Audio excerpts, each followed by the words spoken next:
Hello, Vida. How are you? Hello, I'm good. How are you? I'm also good. Okay तो वीरा, तो आप तो अभी कौन सी इंस्टीट्यूशन में है? मैं अभी नेशनल फॉरेंसिक साइंस यूनिवर्सिटी से एमएससी न्यूरोसाइकोलॉजी कर रही हूँ।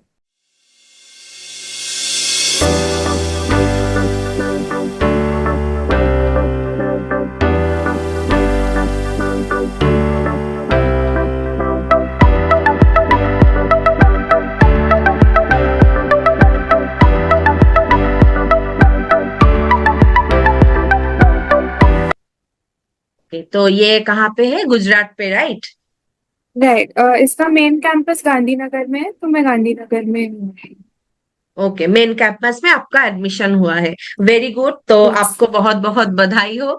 तो आप बहुत थैंक यू। अच्छा स्कोर किए हो सीयूटी पीजी में। तो थैंक यू सो 2024 मच। का आप बैच थे संबोधि का। तो once again welcome to Sambodhi. Thank you. तो पढ़ाई कैसा चल रही है? काफी अच्छा है यहाँ पे हमारे काफी रेगुलर क्लासेस होते हैं। और क्योंकि ये न्यूरो साइकोलॉजी है और मैंने अपना ग्रेजुएशन साइकोलॉजी ऑनर्स में किया था, तो इट इज डिफरेंट। जो मैंने अपने बैचलर्स में किया था उससे थोड़ा सा अलग है, but at the same time काफी इंटरेस्टिंग है क्योंकि मुझे बायो साइकोलॉजी में हमेशा से इंटरेस्ट था। तो मुझे काफी अच्छा लग रहा है ये कोर्स। फैकल्टी भी बहुत अच्छी है और मोस्टली यंग फैकल्टी है, तो वो लोग हम हमारे जो पॉइंट ऑफ व्यू है या हमें किस तरह से पढ़ाना है वो उससे रिलेट कर पाते हैं और हमें अच्छे से समझा पाते हैं। कनेक्शन बहुत अच्छा हो रहा है student teacher, right? Yes, right. Okay, very good. तो एक बात बताइए कि हमेशा ये सुनने में आता है कि बहुत लोग स्टैटिस्टिक्स, जो साइकोमेट्री होता है पार्ट साइकोलॉजी का, एंड ये जो आप पढ़ रहे हो अभी, आपका जो स्पेशलाइजेशन है न्यूरो साइकोलॉजी, तो बेसिकली ये साइकोबायोलॉजी का पार्ट होता है। तो ये साइकोबायोलॉजी में बहुत ज्यादा फियर आता है स्टूडेंट लोग का, मतलब बहुत ही अवॉइड कर देते हैं, मतलब बहुत बायोसाइकोलॉजी साइकोमेट्री खतरनाक चीज है। राइट। तो आप तो न्यूरो यस। साइकोलॉजी लेके आपका ये जो पढ़ने का जो प्लान था, वो क्या, कौन, मैंने कब से आपका लगा कि आप ये लेके पढ़ेंगे? मतलब आपका वो नहीं, एक्चुअली टफ नहीं लगा? एक्चुअली क्या होता है, साइकोलॉजी के मोस्टली जो स्टूडेंट्स होते हैं वो ह्यूमैनिटीज बैकग्राउंड से होते हैं। तो उनके पास साइंस का इतना बैकिंग नहीं होता, या फिर अगर वो साइंस से भी हो तो वो मेडिकल साइड के होते हैं, तो उनके पास मैथ्स का इतना बैकग्राउंड नहीं होता है 11th 12th में। इसलिए जब बैचलर्स में स्टैटिस्टिक्स की बात आती है जिसमें मैथ्स है, या फिर बायोसाइकोलॉजी आता है जिसमें बायोलॉजी है, तो एक फियर बैठ जाता है हमारे मन में कि हम कैसे कर पाएंगे, क्योंकि हमें +2 में इसका एक्सपीरियंस नहीं है। बट मुझे ऐसा लगता है कि क्योंकि बायोसाइकोलॉजी बहुत ज्यादा फैक्चुअल है, बहुत टेक्निकल है, इसलिए बहुत ज्यादा स्कोरिंग भी है। तो मेरा अप्रोच जो था इवन बैचलर्स के टाइम पे और उसके बाद जब मैं एंट्रेंसेस के लिए भी प्रिपेयर कर रही थी शोम्बोदी के साथ ही, तब जो मेरा अप्रोच था कि जितना हो सके उतना हमें एक जो बुक है जो हमने पढ़ी है बायोसाइकोलॉजी के लिए, उसी से उसी से रेफर करना, ज्यादा इधर उधर से नहीं देखना, क्योंकि फिर उससे डिस्ट्रैक्शन होता है, कंफ्यूजन आ सकती है। दूसरा, जो नोट्स मुझे मिले थे आपसे, जो उनको मैंने प्रॉपरली पूरा याद कर लिया था कि एक एक छोटी छोटी डिटेल्स। और तीसरी चीज जिससे मुझे बहुत हेल्प मिली वो थे डायग्राम्स और फ्लो चार्ट्स। जैसे जब हम लोग पढ़ रहे थे तो हमने फ्लो चार्ट बनाया था जिसमें हमने नर्वस सिस्टम में CNS PNS अच्छे से डिवाइड किया था, उसके अलग अलग पार्ट्स, फिर हर पार्ट का अपना एक अलग अलग फंक्शन। ये सब हमने लाइव क्लासेस में भी पढ़ा था और उसके बाद जो हमें स्टडी मटेरियल मिला था उसमें भी था।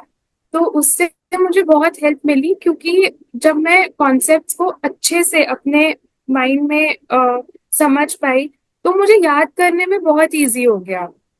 इसीलिए फिर जब मैंने दोबारा पढ़ा एंट्रेंसेस के जस्ट पहले, के जो बायोसाइकोलॉजी वाला पोर्शन था, तो मुझे इतना डिफिकल्ट नहीं लगा।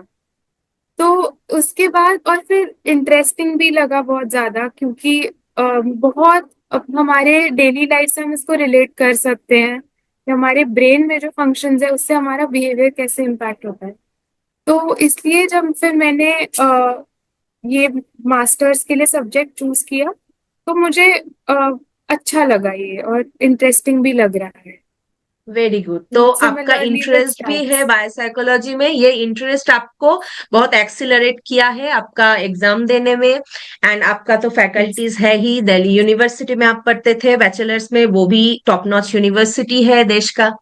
तो बहुत ही अच्छा, आज भी जिस यूनिवर्सिटी में हो तो वो तो बहुत ही अच्छा है, फॉरेंसिक साइंस का तो, न्यूरो साइंस, ये तो बहुत ही अच्छा है, हमको तो सबको ही पता है। तो आप ये बता दो, तो जो प्रोस्पेक्ट है, साइकोलॉजी का प्रोस्पेक्ट बताया जाता है कि बहुत सारा फील्ड्स है, ब्रांचेस है, ऐसा कुछ। तो आप तो न्यूरो साइंस पढ़ रहे हो, तो आपको क्या फील हो रहा है, आपका पर्सनल फीलिंग्स हम जानना चाहते हैं कि सचमुच जितना बताते हैं, जितना ओवर हाइप्ड, या ओवर हाइप्ड है, या रियली इट इज, मतलब क्या होता है, प्रोस्पेक्ट क्या है आपका, आपको क्या लगता है? राइट। आई फील कि साइकोलॉजी बहुत डेवलपिंग फील्ड है, और टाइम के साथ साथ लोगों को अवेयरनेस बढ़ती जा रही है कि साइकोलॉजी कितनी इम्पोर्टेंट है, मेंटल हेल्थ कितनी इम्पोर्टेंट है। And now it is not just about talking, और मे बी इतना बेसिक नहीं है। तो हम्म। जब लोगों को उसके पीछे के साइंस का समझ आ रहा है, तो वो उसको और इम्पोर्टेंस दे रहे हैं। इसलिए मुझे ऐसा लगता है कि फ्यूचर में साइकोलॉजी का इम्पोर्टेंस और ज्यादा बढ़ने वाला है, और भी लोग जो हैं वो साइकोलॉजिस्ट के साथ काम करना पसंद करेंगे, प्रेफर करेंगे। और जो साइकोलॉजी के अंडर अलग अलग फील्ड्स हैं, वो भी डेवलप हो रही हैं धीरे धीरे, क्योंकि हर फील्ड में साइकोलॉजिस्ट की जरूरत है। हर फील्ड में एक ऐसे इंसान की जरूरत है जो स्पेसिफिकली उस फील्ड के लिए क्या क्या इम्पोर्टेंट है, या उस फील्ड से रिलेटेड काम करे, उस फील्ड में काम करे बाकी ह्यूमंस के लिए। सो आई फील कि कुछ साल में मे बी धीरे धीरे होगा, 5 10 years 15 years, बट थोड़े टाइम में साइकोलॉजी का इम्पोर्टेंस बढ़ने वाला है, और भी लोग साइकोलॉजी एज अ सब्जेक्ट इसको सीरियसली लेंगे।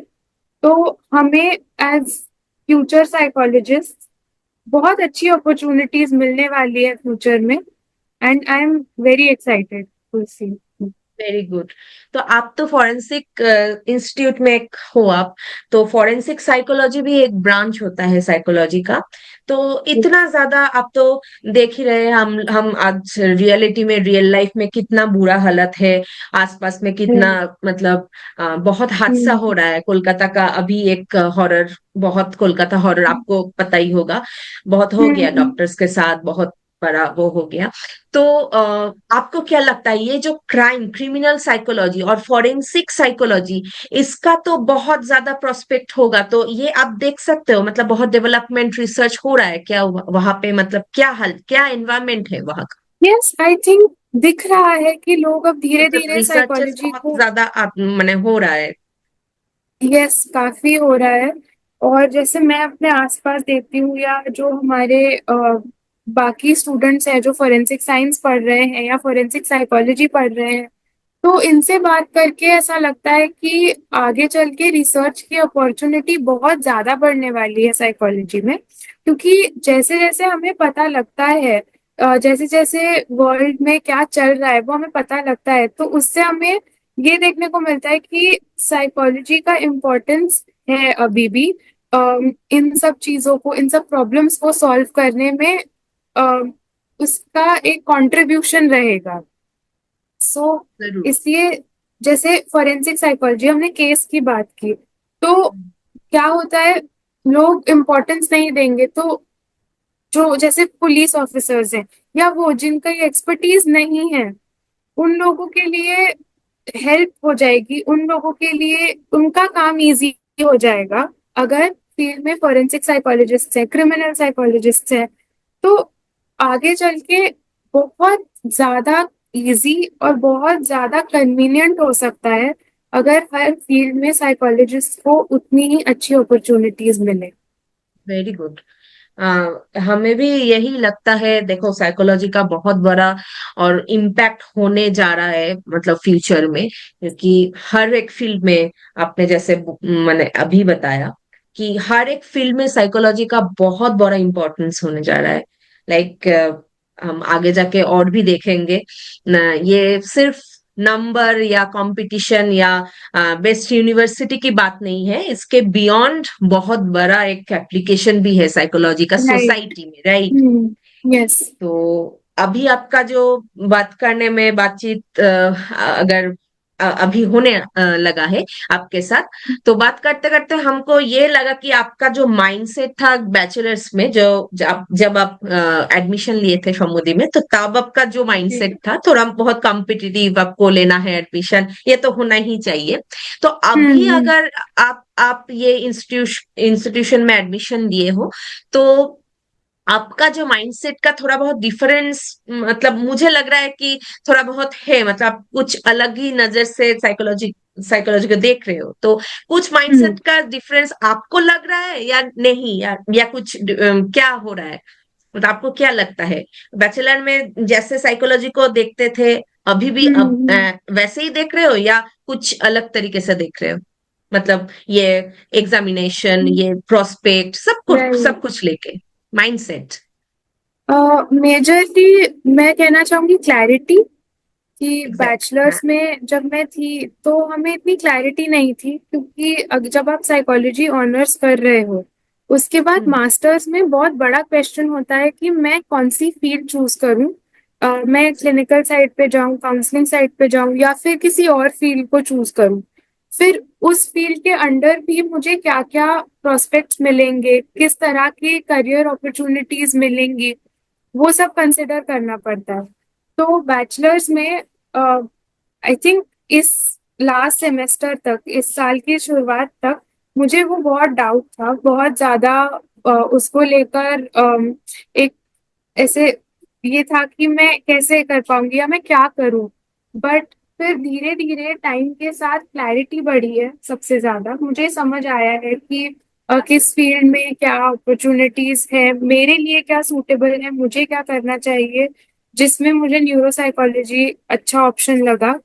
साथ में दूसरा, आई फील एक आपको एक टेक्निक पता चलती है एंट्रेंसेस के लिए कैसे पढ़ना है। क्योंकि सबसे बड़ा डिफरेंस होता है, हम जब बैचलर्स में थे तो हमें लॉन्ग आंसर फॉर्मेट में आंसर्स लिखने की आदत थी, उस तरह पढ़ने की आदत थी। बट एंट्रेंसेस सारे एमसीक्यू फॉर्म में होते हैं। तो वो एक शिफ्ट, कि जब आप लॉन्ग आंसर के लिए पढ़ते हो आप अलग तरह से पढ़ते हो, और जब आप एमसीक्यूज के लिए पढ़ते हो तो आपको एक अलग टेक्निक यूज करनी पड़ती है। उसमें सेकंड चीज थी टाइम लिमिट, कि कैसे टाइम लिमिट में जितना हो सके उतना अच्छे से करना है, और उसको अच्छे से रिवाइज करना है। अगर हमसे कोई मिस्टेक हुई है तो उसको रिपीट, उसको देख कर दोबारा चेक करके रिवाइज करना, ये सब चीजें। Third, I think negative marking, negative marking के साथ मुझे बिल्कुल एक्सपीरियंस नहीं था। तो अ, ये कुछ चीजें थी, जैसे एग्जाम्स के लिए कैसे पढ़ना है, ये मुझे एक समझ आया है। वो मेरा माइंडसेट थोड़ा सा चेंज हुआ है। और finally I feel confidence, I think कि एज बैचलर स्टूडेंट आप लोग, आपकी थिंकिंग बहुत ऐसे होती है कि कुछ भी आपको थोड़ा सा समझ नहीं आता कि मेरे लिए क्या अच्छा है या मुझे क्या करना चाहिए। बट विथ टाइम जब आप अलग अलग यूनिवर्सिटीज के बारे में सुनते हो, जब उनके कोर्सेज कंसिडर करते हो, उनका जब क्या पैटर्न है वो समझ आता है, तो आई थिंक एक कॉन्फिडेंस बढ़ता है और अपने बारे में थोड़ा सा पता लगता है। I very think good. मेरे में जो ये चेंजेस है। हाँ, हाँ। तो ये जो क्लैरिटी की बात आपने किए हो ना, हम्म। ये बहुत अच्छी बात है। क्लैरिटी बहुत इंपॉर्टेंट पॉइंट होता है हर एक सब्जेक्ट के लिए। ये जब जब जब आप स्पेशलाइज करोगे, जब जब डिटेल्स में जाओगे, और भी नॉलेज बढ़ेगा। और नॉलेज से भी इम्पोर्टेंट है कनेक्टिविटी। एक सेपरेट नॉलेज के साथ और एक सेपरेट नॉलेज का जब कनेक्शन हो जाता है ना, तब वो जगह साइकोलॉजी में कहता है, इनसाइट लर्निंग में आहा मोमेंट वो होता है ना। Yes yes. हाँ। तो नेक्स्ट जो सीयूईटी एग्जाम तो बहुत हाल ही में शुरू हुआ है, सीयूईटी जो कॉमन यूनिवर्सिटी एंट्रेंस जो आपने दिए हो, बहुत अच्छा रैंक किए हो। तो 2024 में आपने ये एग्जाम दिए थे ना, पहले वाले बैच। तो ये जो सीयूटी एग्जाम है, ये आप कैसे देखते हो, मतलब as an opportunity CUT exam कितना बेनिफिशियल है, और कुछ भी नहीं है पहले के जैसा, वो वैसा ही है, क्या कुछ बेनिफिट किया है सीयूटी एग्जाम को, कैसे एज एन अपॉर्चुनिटी आप देखते हो? आई थिंक सीयूईटी बहुत नया है, धीरे धीरे उसमें भी बहुत चेंजेस आएंगे। अभी हमारा बहुत ही रिसेंट ही बैच था जिन्होंने सीयूईटी दिया है, तो आई फील धीरे धीरे चेंजेस आएंगे। बट विद जो हमने 2024 सीयूईटी था, उससे मुझे लगता है एप्लीकेशंस बहुत इजी हो गए, क्योंकि बहुत सी ऐसी यूनिवर्सिटीज जिनके लिए मैं ट्राई कर रही थी या करना चाह रही थी, वो सब सीयूईटी में कवर हो गए। तो हर यूनिवर्सिटी का अलग से एक एंट्रेंस दो, उनका एक अलग से एप्लीकेशन प्रोसेस होता है, वो सब सीयूईटी ने अपने अंडर ले लिया। तो वो बहुत इजीली हो गया था हमारे लिए। ये एक बहुत बड़ा बेनिफिट था सीयूईटी का इस बार। यही सबसे बड़ा बेनिफिट है कि पहले जो थे तो हम भी बीएचयू से थे, तो बीएचयू का अलग एंट्रेंस होता था, डीयू का अलग एंट्रेंस, ये Gujarat institute of forensic institute का अलग। तो ये अलग अलग करके काफी सारा इंस्टीट्यूट का एंट्रेंस भी मिस हो जाता था, क्योंकि हो यस सकता था क्लैश, टाइम क्लैश भी हो जाता था कभी कभार। हो नहीं सकता था, इतना सारा एग्जाम दे नहीं पाते कोई ना।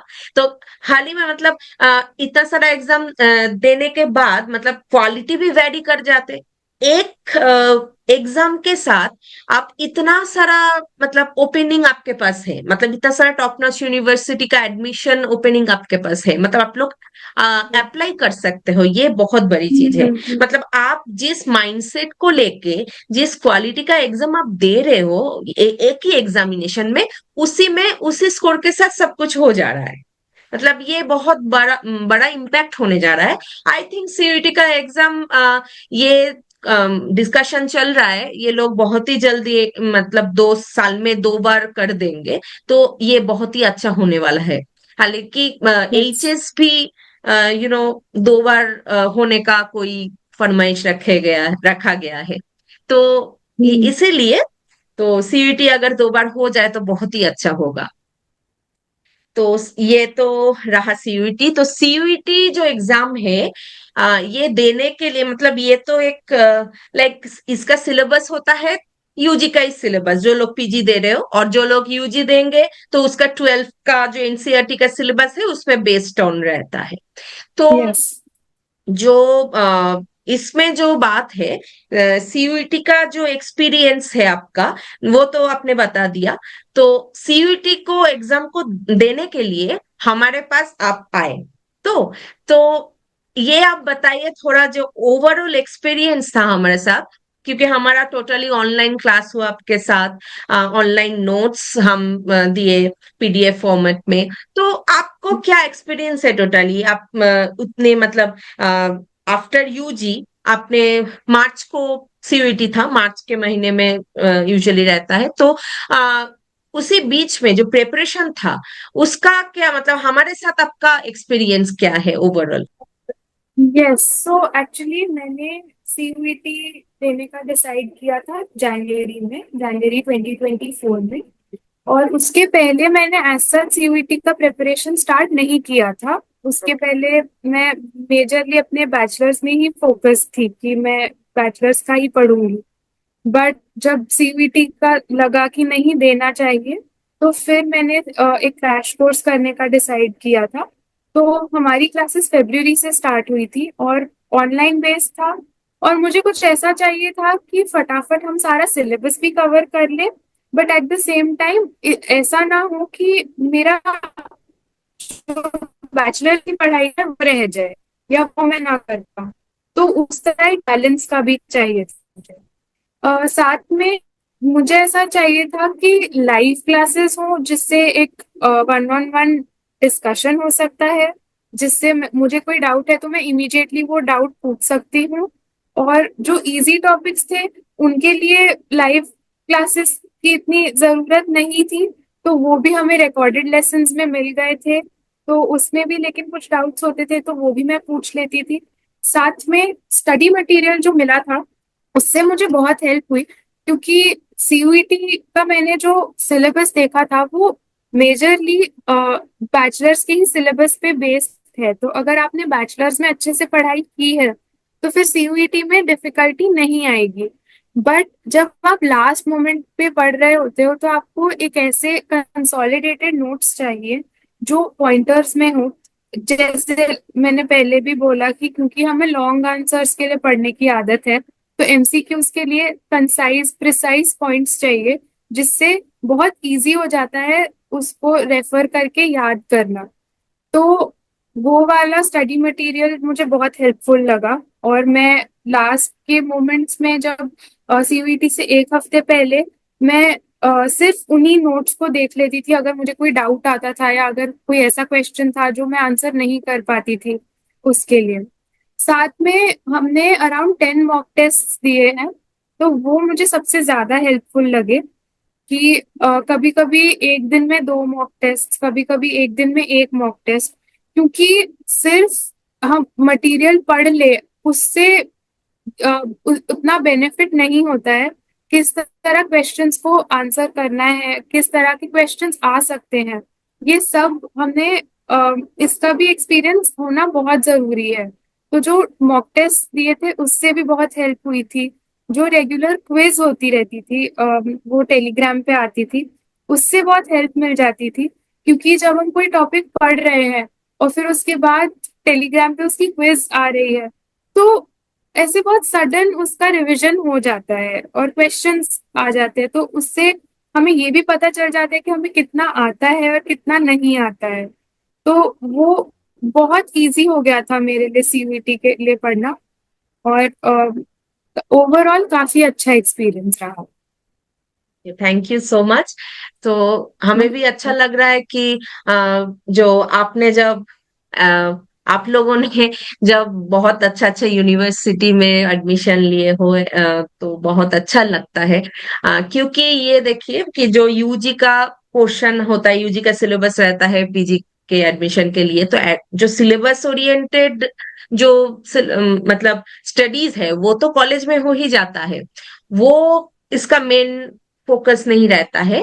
हमारा मेन फोकस रहता है जो शॉर्ट टर्म एंड जो क्रैश कोर्स के तरह, exactly you said, crash course के तरह एकदम उसी सीयूईटी का जो एग्जाम है, सीयूईटी का एग्जाम के लिए एकदम पॉइंट वाइज रेडी करके देना। क्योंकि सब लोग ही जानते हैं क्या सिलेबस है, सभी ने पढ़ाई करके ही आते हैं। मतलब यूजी अगर आप लोग पास करके नहीं आओगे तो नहीं मिलेगा मतलब सीयूईटी एग्जाम देने का परमिशन ना। तो वो सभी जानते हो।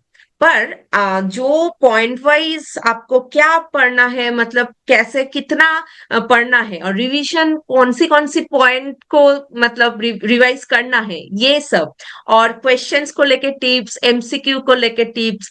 आई थिंक वो एजर्शन रीजनिंग वाला बहुत टफ लगता है स्टूडेंट्स को। आपको भी थोड़ा बहुत दिक्कत होता था पहले समय।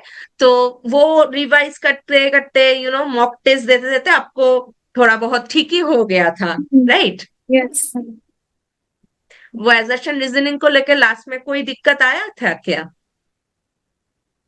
लास्ट लास्ट तक काफी क्लैरिटी आ गई थी, क्योंकि स्टार्टिंग में थोड़ी सी कंफ्यूजन होती है जब हम पढ़ते हैं, एजर्शन पढ़ते हैं, रीजनिंग पढ़ते हैं। तो उस मोमेंट पे कभी कभी ये भी डाउट आता है कि कौन सा ट्रू है और कौन कौन सा सा है? फॉल्स है।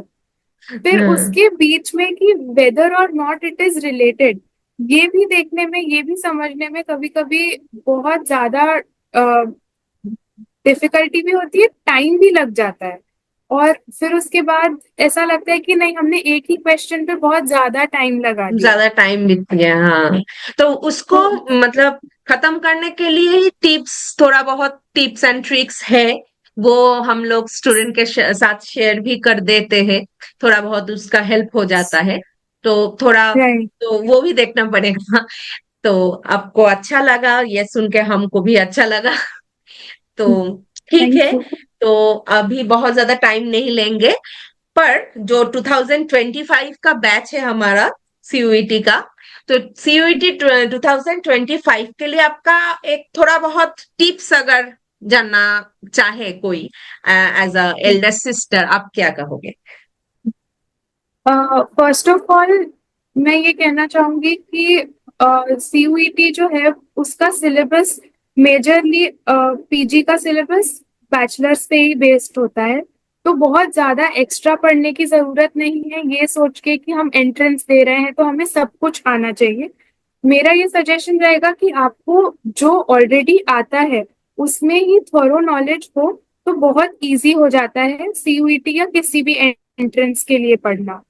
दूसरी चीज, मॉक टेस्ट बहुत इम्पोर्टेंट है क्योंकि हम सिर्फ पढ़ के हमें ये नहीं समझ आ सकता कि हमें कितना आता है या हमें हमारे लिए कितना हेल्पफुल होगा। तो मॉक टेस्ट देते रहना, एमसीक्यूज करते रहना बहुत इम्पोर्टेंट है क्योंकि उससे क्वेश्चंस किस तरह से आएंगे फिर उन क्वेश्चंस के अकॉर्डिंग हम आगे अपना पढ़ाई कर सकते हैं। और तीसरा मैं सजेस्ट करूंगी एक प्रॉपर रूटीन, क्योंकि हम लोग कई बारी बहुत ज्यादा इसमें कि एंट्रेंस के लिए पढ़ना है, एंट्रेंस के लिए पढ़ना है की वजह से हम अपने लाइफस्टाइल में काफी चेंजेस ले आते हैं जो अच्छे नहीं होते हैं। फटीग आ सकता है उससे, उससे हमारा ओवरऑल भी परफॉर्मेंस वेरी करता है। अ, मैंने देखा है जो लोग, अगर आप अ, अच्छे से सोए नहीं हो या आपने खाया नहीं है तो भी कई बार डिसीजन मेकिंग में डिफिकल्टी आती है। तो मेरी यही 3 टिप्स रहेंगी आगे के बैचेस के लिए जो पढ़ रहे हैं कि आप इन्हीं चीजों को फॉलो कीजिए और काफी अच्छा एक्सपीरियंस हो सकता है आपका सीयूटी। Thank you. और last but not the least, आप तो बहुत ही ब्राइट स्टूडेंट हो, जैसे आपके तरह और जो ब्राइट स्टूडेंट्स हैं, तो वो सोच सकते हैं कि हम सेल्फ स्टडी कर लेंगे, कर भी लेंगे, वो लोग आप भी कर ही लेते, पर आप फिर भी एक गाइडेंस को मतलब चाहा, तो ये गाइडेंस को लेके क्या फर्क महसूस हुआ? कोई डिफरेंस महसूस हुआ आपको? मतलब आपको लगा एंड में क्या सेल्फ स्टडी करने से ही अच्छा होता, पैसा बच जाता? नहीं, आई फील गाइडेंस इम्पोर्टेंट है। एक्चुअली मेजरली इसी के लिए इम्पोर्टेंट है क्योंकि आपका एक रूटीन सेट होता है जिसमें मुझे पता है कि आज मेरी इस टॉपिक पे क्लास होने वाली है। तो मैं और हमारे यूजली जब हमारी लाइव क्लासेस होती थी तो आप जैसे पहले स्टडी मटेरियल सेंड कर देते थे तो फिर मैं वो पढ़ लेती थी और फिर लाइव क्लासेस में मुझे पता रहता था क्या करना है, तो वो एक रूटीन था जो आ गया था। सेकेंड चीज, मॉक टेस्ट में बहुत हेल्प होती थी क्योंकि हमें रेगुलरली मॉक टेस्ट मिलते थे। तो उसमें एमसीक्यूज की तरह जो एमसीक्यूज जैसे क्वेश्चंस है उनको कैसे टारगेट करना है वो समझ आ गया था। डाउट सॉल्विंग में बहुत हेल्प हुई गाइडेंस की वजह से कि मुझे कोई भी डाउट होता था या कोई भी क्वेश्चन होता था तो मैं आपको व्हाट्सएप पे मैसेज कर देती थी या फिर हमारी जब नेक्स्ट लाइव क्लास होती थी तब मैं आपसे पूछ लेती थी। तो उसमें मुझे लगा कि गाइडेंस इम्पोर्टेंट है। तो अ, मुझे ऐसा लगता है कि सेल्फ स्टडी करके हम सब मटेरियल समझ सकते हैं, हम सब पढ़ सकते हैं, बट अगर हमारे पास गाइडेंस हो तो एक एडिशनल हेल्प मिल जाती है। फर्स्टली क्वेश्चंस के साथ और सेकेंडली डाउट सॉल्विंग के साथ। तो इसीलिए मैं गाइडेंस रेकमेंड करना चाहूंगी।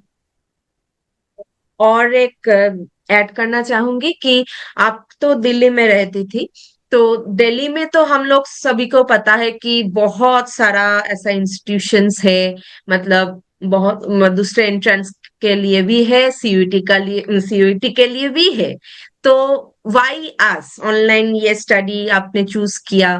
तो हम आप बहुत ही मतलब शुरू किए हैं, शुरू का इंस्टीट्यूशंस है, मतलब शुरू बूटस्ट्रैप इंस्टीट्यूशंस जो कहते हैं, इसके बहुत बड़ा इंस्टीट्यूशन हम लोग नहीं है।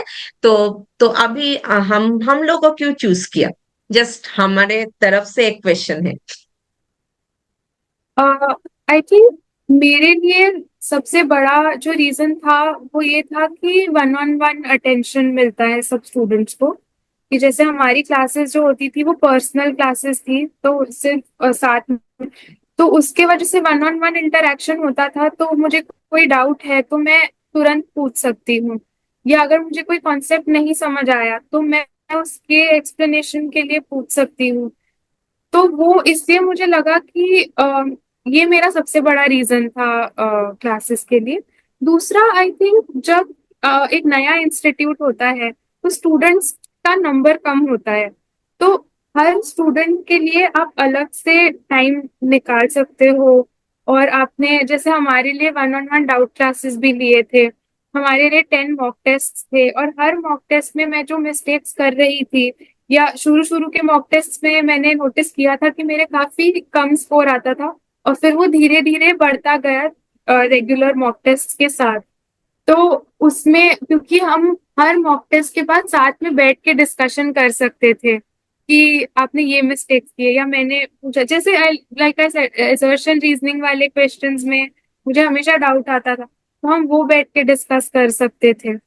तो इसीलिए ये मुझे ऐसा लगा कि ये काफी अच्छा था, कम स्टूडेंट्स के साथ में इंडिविजुअल अटेंशन और एक पर्सनलाइज टच था, तो वो मुझे बेस्ट लगा। क्योंकि दिल्ली में भी है बहुत से इंस्टीट्यूट, बट उसमें एक टाइम पे बहुत सारे स्टूडेंट्स होते हैं, और ऑनलाइन बैचेस में यूजुअली 100 to 100 स्टूडेंट्स होते हैं, तो वो बहुत डिफिकल्ट हो जाता है हम लोगों के लिए, वो पर्सनल अटेंशन या वो वन ऑन वन। तो वो यहाँ पे था जो मुझे काफी अच्छा लगा। Thank you. थैंक यू वीरा।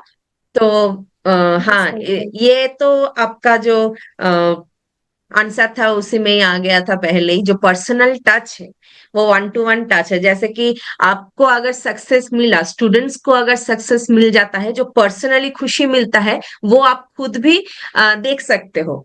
या फिर हम लोग ये इंटरव्यू जब देने गए हो, तब भी हम लोग आपको गाइड किए थे थोड़ा बहुत। तो वो हमेशा हम लोग उतना फॉर्मली नहीं लेते स्टूडेंट्स को। थोड़ा बहुत हम लोग वो पुश कर देते हैं, चलो ठीक ठीक है, हमारे स्टूडेंट्स है। ये जो पर्सनल टच है, ये जो रिलेशनशिप है, ये टीचर स्टूडेंट्स रिलेशनशिप बहुत इंपॉर्टेंट होता है हमारे लिए। और आगे जाके हमारा इंस्टीट्यूशन जब और भी बड़ा होगा, तो आगे जाके आई थिंक हम ये भी मेंटेन कर सकते हैं। तो हम हमको भी अच्छा लगेगा, और ये मेंटेन हम लोग करेंगे, ये हम प्रॉमिस करते हैं स्टूडेंट्स को हमेशा। Thank you. Okay, all right. Thank you. All the best. Thank you very much, all the best to you to.